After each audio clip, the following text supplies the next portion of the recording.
2 तारखेला मैदान होते कोरेगावमध्ये. त्या मैदानात एक सुपरफास्ट गाडी, जी गाडी ज्या मैदानात जाते तिथं गुलाल नाही तर 1 नंबर हा घेऊनच येते.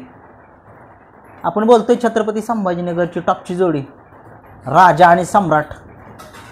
हे कोरेगावच्या मैदानात येते आणि त्या जोडीला रोखणं कठीण आहे.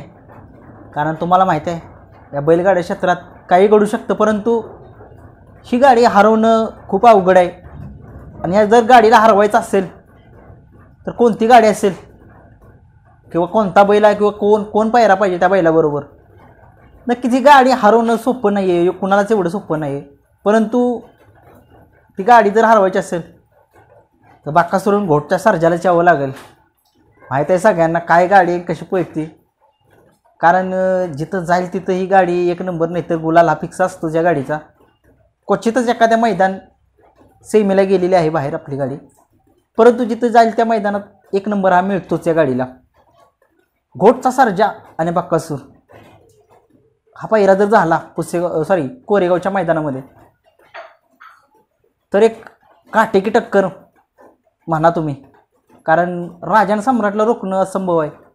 कारण लय फास्ट पळते गाडी ती. मोठ्या लक्षात छोट्या लक्षाची आठवण करून देते ही गाडी. आणि एक दुसरी एक गाडी आहे शंभू कळंबीचा आणि चिमण्या. ही गाडी जर चांगली जर बसली तर गाडी रोखू शकेल या राजा आणि सम्राटला. चिमण्याची गाडी बक्कासूर किंवा चिमण्या हे दोघेच हरवू शकतात त्या गाडीला. कारण दुसरी गाडी हरवणं एवढं सोपं नाही दुसऱ्या गाडींना. बघूया कोरेगावच्या मैदानात चिमण्या आणि बक्कासूर, राजा आणि सम्राट या गाडीचा पराभव करेल का. बघूया कोरेगावच्या मैदानात 2 तारखेच्या. धन्यवाद.